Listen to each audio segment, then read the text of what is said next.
robežniecei Bogdanovu, kurš jau ir startā.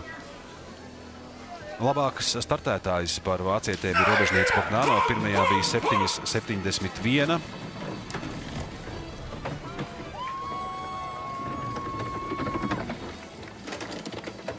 Mazliet lēnāk, bet pusotra desmitaļa paliek handikapā robežniecei Bogdanovai 2 braucienu summā.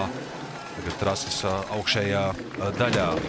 Skatāmies līdz, vērojam, kāda ir tendence. Tās pašas 15 simtaļas ir pusotra desmitaļa paliek. Tā ir laba ziņa.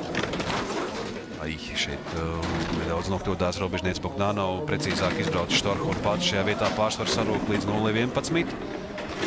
Tālāk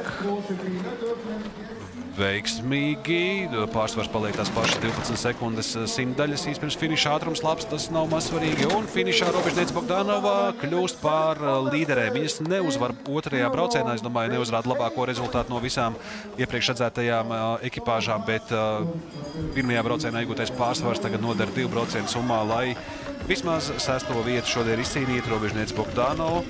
Otrās ir Štorha pats, atpaliekot 0,12. Trešajā vietā Upīte ar Kalumu, kuras atpaliek 0,38. Un labāko piecinieks pēc pirmā brauciena rezultātiem vēl startēs.